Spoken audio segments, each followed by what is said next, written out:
पूरा क्षेत्र नशे से त्रस्त क्यों है?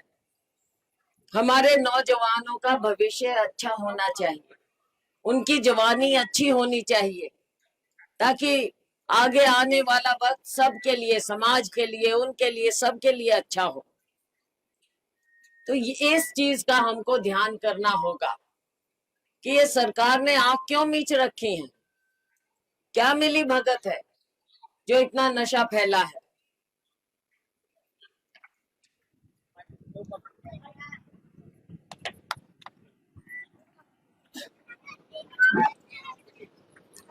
क्या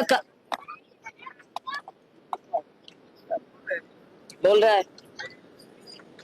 क्या कारण है कि हमारा पूरा क्षेत्र और हमारे नौजवान नशे से त्रस्त है?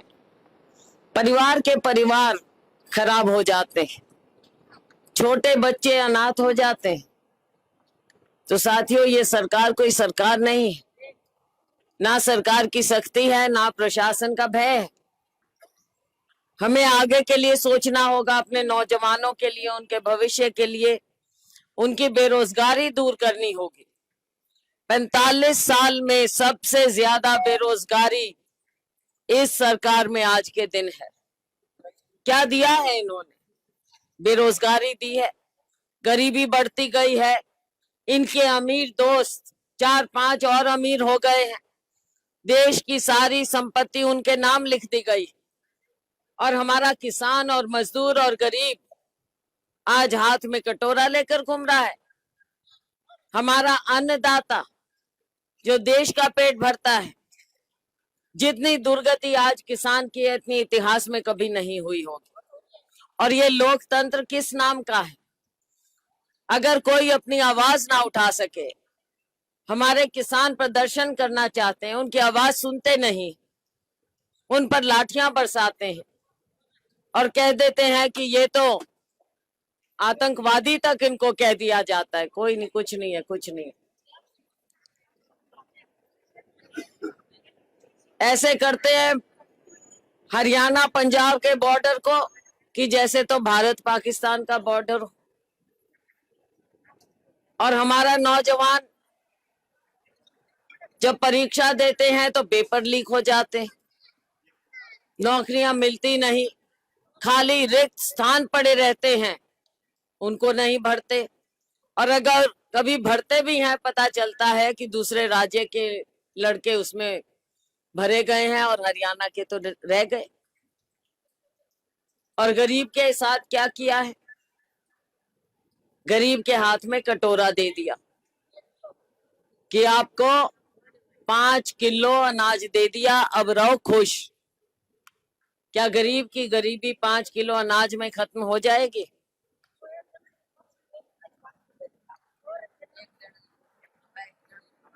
एक जन ने खावा है। और पीछे पीछे मुझे कुछ और भी बताया बहनों ने। मैंने पूछा कि 5 किलो अनाज, कहते जी अनाज क्या, गर्मी में बाजरी दे मैं।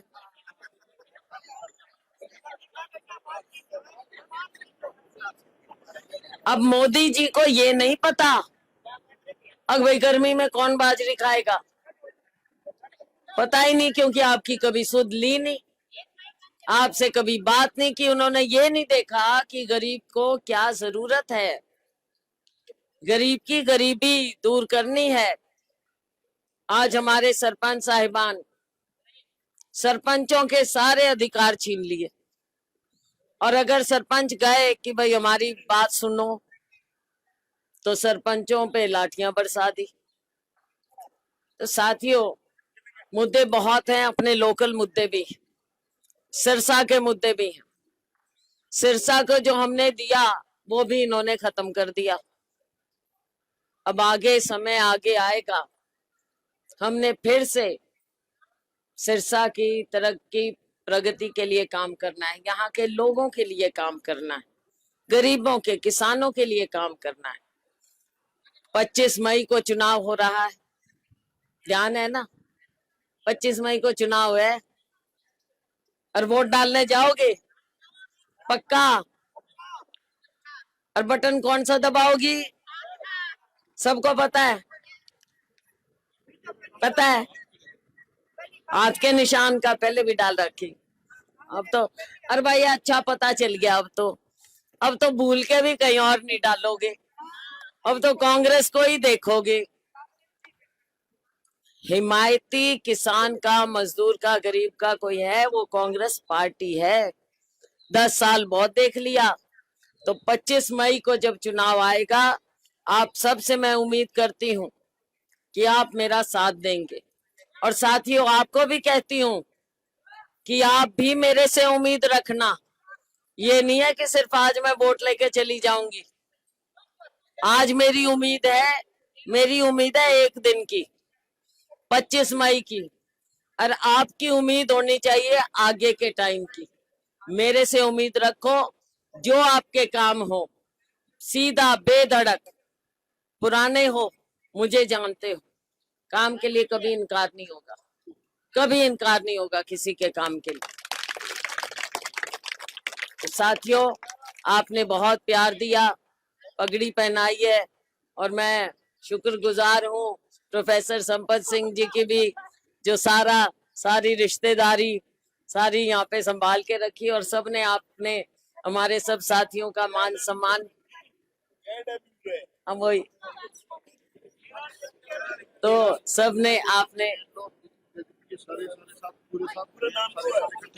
और मैं ये भी धन्यवाद करूंगी कि गांव ने बहुत आपस में भी एका दिखाया है। जो दूसरी पार्टियों के भी साथी थे उन्होंने भी आज हमें समर्थन दिया है, और कांग्रेस पार्टी के साथ मिलकर सभी चलेंगे। आप साथ मिलकर चलना, हम भी सब मिलकर चलेंगे। बहुत बहुत धन्यवाद। जय हिंद।